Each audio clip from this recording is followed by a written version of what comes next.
আসসালামু আলাইকুম। হাইদু সাহাবা রাদিয়াল্লাহু আনহুম চতুর্থ খণ্ড হইতে পড়াইতেছে। দাজ্জাল সম্পর্কে হযরত সাউদা রাদিয়াল্লাহু ভয়। মেয়েদের সহিত আচার ব্যবহারের বর্ণনায় হযরত হাফসা ও সাওলা রাদিয়াল্লাহু আনহার ঘটনা বর্ণিত হইয়াছে যে হযরত হাফসা রাদিয়াল্লাহু আনহা সাউদা রাদিয়াল্লাহু আনহাকে বললেন, হে সাউদা, কানা দাজ্জাল বাহির হইয়াছে। তিনি বললেন, সত্য নাকি? সাউদা রাদিয়াল্লাহু আনহার ভীষণ ঘাবড়াইয়া গেলেন ও কাঁপিতে লাগিলেন। বলিলেন, আমি কোথায় লুকাইব? হযরত হাফসা রাদিয়াল্লাহু আনহু বলিলেন, ওই ঘরে লুকিয়া যাও। তাহাকে একটি খেজুর পাতার ঘর দেখা দিলেন। তিনি যাইয়া সেই ঘরের ভিতর লুকিয়া পড়িলেন। ঘরটি ময়লা ও মাকড়সার জাল ইত্যাদিতে পরিপূর্ণ ছিল। এই হাদীসে উহা বর্ণিত হইয়াছে যে তার তোমার রাসূল সাল্লাল্লাহু যাইয়া দেখিলেন হযরত সাউদা রাদিয়াল্লাহু আনহা কাঁপিতেছেন। বলিলেন, হে সাউদা, তোমার কি হইয়াছে? তিনি বলিলেন, ইয়া রাসূলুল্লাহ, কানা দাজ্জাল বাহির হইয়াছে। রাসূল সাল্লাল্লাহু বলিলেন, বাহির হয় নাই, তবে অবশ্যই বাহির হইবে। বাহির হয় নাই, তবে অবশ্যই বাহির হইবে। তারপর তাকে বাহির করিয়া আনিলেন এবং তাহার শরীর হইতে ধুলাবালি ও মাকড়সার জাল ইত্যাদি ঝাড়িয়া পরিষ্কার করিতে লাগিলেন। হযরত আবু বকর ও ইবনে আব্বাস রাদিয়াল্লাহু উক্তি। সাঈদ ইবনে মুসাইয়্যিব রাহমাতুল্লাহ বলেন, হযরত আবু বকর রাদিয়াল্লাহু আনহু জিজ্ঞাসা করিলেন, ইরাকে কি খোরাসান নামে কোনো জায়গা আছে? লোকেরা বলিল, হ্যাঁ আছে। তিনি বলিলেন, সেখান হইতে দাজ্জাল বাহির হইবে। অপর এক রিওয়ায়াতে আছে, হযরত আবু হুরায়রা রাদিয়াল্লাহু বলিলেন, ইহুদের মারো ও মহল্লা হইতে দাজ্জাল বাহির হইবে। কানাজ আব্দুল্লাহ ইবনে আবু মুলাইকা রাদিয়াল্লাহু বলেন, আমি একদিন সকালবেলা হযরত ইবনে আব্বাস রাদিয়াল্লাহু নিকট গেলাম। তিনি বলিলেন, আমার সারা রাত্রে ঘুম হয় নাই। আমি বলিলাম, কেন? তিনি বলিলেন, লোকেরা বলিয়াছে, লেজ যুদ্ধ তারকা বাহির হইয়াছে। ভাই, তাই আমার ভয় হইল কিয়ামতের সেই ধোঁয়া হইতো আসিয়া পড়িয়াছে। এই জন্য আমার সারা রাত্রি সকাল পর্যন্ত ঘুম হয় নাই। অপর রেওয়াতে আছে, তিনি বললেন, আমার ভয় হইল দাজ্জাল বাহির হইল কিনা। তাফসীর ইবনে কাসির। কবর ও বারজাকে যা হইবে উহার প্রতি ঈমান। মৃত্যুসজ্জায় হযরত আবু বকর রাদিয়াল্লাহু আনহুর উক্তি। উবাদা ইবনে নাসির রহমতুল্লাহ বলেন, যখন হযরত আবু বকর রাদিয়াল্লাহু আনহু এর ওবাদের সময় হইল, তখন তিনি হযরত আয়েশা রাদিয়াল্লাহু আনহাকে বলিলেন, আমার এই দুইটি কাপড় ধুইয়া দাও এবং এই কাপড়ে আমাকে কাফন দিও, কারণ তোমার পিতা দুই ব্যক্তির মধ্যে যে কোনো একজন হইবে। হয় তাহাকে উত্তম কাপড় পরিধান করানো হইবে, না হয় অত্যন্ত খারাপভাবে তাহার কাপড় ছিনিয়া নেওয়া হইবে। মুনতাকাব।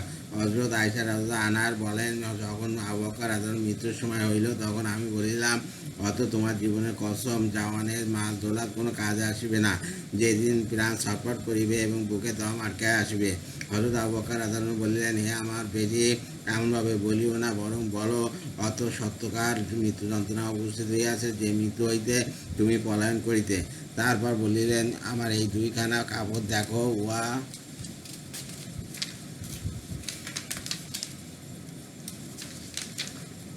উহা ধুইয়া লও এবং আমাকে উহা দ্বারা কাফন দিবে, কারণ নতুন কাপড়ের প্রয়োজন মৃত ব্যক্তি অপেক্ষা জীবিত ব্যক্তিরই বেশি, আর কাফন তো নষ্ট হইবারের জন্য। অন্য রেওয়াতে আছে, হযরত আয়েশা রাদিয়াল্লাহু আনহা বলেন, যখন হযরত আবু বকর রাদিয়াল্লাহু রোগ যন্ত্রণা বাড়িয়া গেল, তখন আমি কাঁদিতে লাগিলাম। তিনি অজ্ঞান হইয়া পড়িলেন। তখন আমি বলিলাম, অত যার অশ্রু রুদ্ধ হইয়া রইয়াছে, একদিন সে অশ্রুসিক্ত হইবে। হযরত আবু বকর রাদিয়াল্লাহু আনহু জ্ঞান ফিরে আসিলে বলিলেন, হে বেটি, যেমন বলিয়াছ তেমন নয়, বরং বলো, অত আর মৃত্যু কষ্ট তোকে আসিয়া বুঝাছে উহা সেই বস্তু যাহাকে তুমি এড়িয়া চলিতে। তা অতবার জিজ্ঞাসা করিলেন, আজ কোন দিন? বলিলাম, সোমবার। বলিলেন, আমি আল্লাহর নিকট আশা করি আজ রাত্রিতে আমার মৃত্যু হইবে এবং মঙ্গলবার রাত্রিতে ইন্তেকাল করিলেন। তিনি জিজ্ঞাসা করিলেন, রাসূল সাল্লামকে কয়টি কাপড় দ্বারা কাফন দেওয়া হইয়াছিল? আমি বলিলাম, তিনটি সাদা ও নতুন সাউদি কাপড় দ্বারা তাকে কাফন দেওয়া হইয়াছিল, যার মধ্যে কামিজ ও পাগড়ি ছিল না। তিনি বলিলেন, আমার এই কাপড়টি ধুইয়া দাও। উহাতে জাফরানের দাগ লাগিয়াছিল এবং বলিলেন, এই কাপড়ের সহিত দুটি নতুন কাপড় দিয়া দাও। আমি বলিলাম, উহা তো পুরানো হইয়া গিয়াছে। বলিলেন, মুদ্রাব অপেক্ষা জিন্দার নতুন কাপড়ের প্রয়োজন বেশি, উহা তো নষ্ট হইবার জন্য। অন্য রেওয়াতে আছে, বলিলেন, উহা তো পুরুষযুক্ত হইবে ও পচিয়া যাইবে। মুনতাকাব। মৃত্যু সদায় হযরত উমর রাদিয়াল্লাহু আনহু উক্তি। ইয়াহিয়া ইবনে আবি রাশেদ নাসারী রহমতুল্লাহ হইতে বর্ণিত হইয়াছে যে হযরত উমর রাদিয়াল্লাহু আনহু ইন্তেকালের সময় হইল, তিনি নিজের ছেলেকে বললেন, হে আমার বেটা, যখন আমার মৃত্যুর সময় সন্নিকট হইবে, তখন আমাকে কিবলার দিকে ফিরিয়া দিও। তোমার হাঁটু দ্বারা আমার পিঠের ঠেস দিও এবং তোমার ডান হাত আমার কপালের ওপর এবং বাম হাত খুদনের নিচে রাখিও। যখন আমার মৃত্যু হইয়া যাবে, তখন চক্ষুদ্বার বন্ধ করিয়া দিও। আমাকে মধ্যম ধরনের কাফন দিও, কারণ যদি আমার জন্য আল্লাহর নিকট মঙ্গল লেখা থাকে, তবে উত্তম কাফন দ্বারা উহা বদলাইয়া দেওয়া হইবে। আর যদি বিপরীত হইয়া থাকে তবে অতি শীঘ্রই উহা ছিনিয়া লওয়া হইবে। আমার কবর মধ্যম ধরনের খনন করিও, কারণ যদি আল্লাহর নিকট আমার জন্য মঙ্গল লেখা থাকে তবে উহা আমার জন্য দৃষ্টিসীমা পর্যন্ত প্রশস্ত করিয়া দেওয়া হইবে। অন্যথায় আমার ওপর উহা এত সংকীর্ণ করিয়া দেওয়া হইবে যে পাথরের হাড়গুলি একটি অপরটির মধ্যে ঢুকিয়া যাইবে। আমার জানাজার সহিত কোনো মেয়ে লোককে বাহির করিবে না। আমার এমন প্রশংসা করিও না যা আমার মধ্যে নাই, কারণ আল্লাহ পাখি আমার সম্পর্কে ভালো জানেন। যখন আমার জানাজা বাহির করিবে তখন তাড়াতাড়ি চলিবে, কারণ যদি আল্লাহর নিকট আমার জন্য মঙ্গল লেখা থাকে তবে আমার জন্য যা উত্তম উহার দিকে তোমরা আমাকে পৌঁছাইয়া দিলে, আর না হয় তোমরা এক আপদ যা বহন করিয়া ফিরিতেছিলে ঘাড় হইতে ফেলিয়া দিলে। ইবনে সাদ।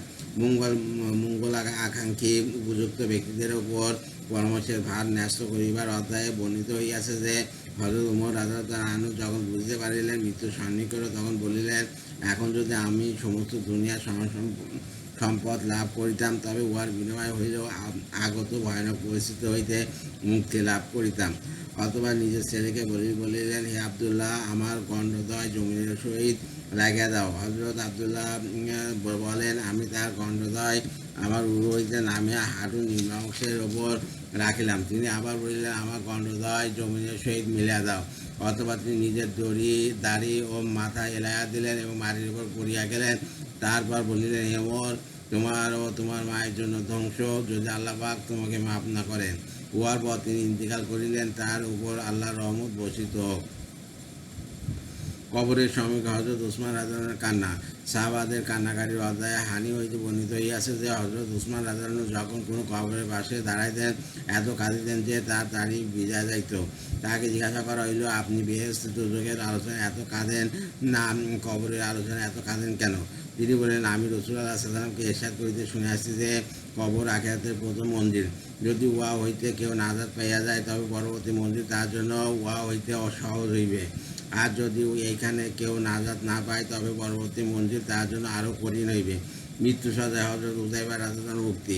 খালিদ ইবনে রাবি রাহমাতুল্লাহ বলেন, যখন হযরত হুযায়ফা রাদিয়াল্লাহু অত্যন্ত অসুস্থ হইয়া পড়িলেন তখন আত্মীয় স্বজন ও আনসারগণ জানিতে পারিয়া রাত্রিতে অথবা সকালবেলা তার নিকট আসিলেন। তিনি বলিলেন, এখন কোন সময়? তারা বলিলেন, রাত্রি, অথবা বলিলেন সকাল। তিনি বলিলেন, আমি দোজখগামী, সকাল হইতে আল্লাহ পাকের নিকট আশ্রয় যাইতেছি। তারপর তিনি জিজ্ঞাসা করিলেন, তোমরা আমার কাফন আনিয়াছ? আমরা বলিলাম, হ্যাঁ। তিনি বলিলেন, তোমরা কাফনের ব্যাপারে বাড়াবাড়ি করিও না, কারণ যদি আল্লাহর নিকট আমার জন্য মঙ্গল নির্দিষ্ট হইয়া থাকে তবে উহা উত্তম কাফন দ্বারা বদলায় দেওয়া হইবে, অন্যথায় অতি সত্বর উহা ছিনিয়া লওয়া হইবে। বুখারী আদব। আবু ওয়াইল রহমতুল্লাহ বলেন, হযরত হুযায়ফা রাদিয়াল্লাহু অসুস্থ বাড়িয়া গেলে বানু আব্বাস গোত্রের কিছু লোক তার নিকট আসিল। তার মধ্যে খালিদ ইবনে রাবি রহমতুল্লাহ আমাকে বলিয়াছেন যে আমরা রাত্রিতে তার নিকট আসিলাম। তিনি যখন মাদানে ছিলেন। অপরিহতে আছে সিলা ইবনে জুফার রহমতুল্লাহ বলেন, হযরত হুযায়ফা রাদিয়াল্লাহু আমাকে ও আবু মাসুদকে তার জন্য কাফন কিনিতে পাঠাইলেন। আমরা তার জন্য 300 দিরহামে একখানা ডোরা কাটা চাদর লইয়া আসিলাম। তিনি বলিলেন, তোমরা কেমন কাপড় কিনিয়াছ, আমাকে দেখাও। আমরা তাহাকে দেখাইলাম। দেখিয়া বলিলেন, উহা আমার কাপড় হইবে না, আমার জন্য তো কামিজ ছাড়া 2খানা চাদর, সাদা চাদরই যথেষ্ট, কারণ অতি শীঘ্রই উহা উত্তম অথবা নিকৃষ্ট কাপড় দ্বারা পরিবর্তন করিয়া দেওয়া হইবে। সুতরাং আমরা তার জন্য সাদা 2খানা চাদর কিনে আনিলাম। অন্য রিওয়ায়েতে আছে, তিনি কাপড় দেখিয়া বলিলেন, তোমরা উহা দ্বারা কি করিবে? তোমাদের সাথী যদি নেককার হয় তবে আল্লাহ তাআলা উহা পরিবর্তন করিয়া দিবেন, অন্যথায় তাহাকে কবরের কোণায় কিয়ামত পর্যন্ত ফেলিয়া রাখিবেন। অপর এক রিওয়ায়েতে আছে, অন্যথায় কিয়ামতের দিন আল্লাহ তাআলা উহা তার মুখের ওপর ছুঁড়িয়া মারিবেন। আবু নুয়াইম। মৃত্যুর সময় হযরত আবু মুসা রাদিয়াল্লাহু আনহুর উক্তি।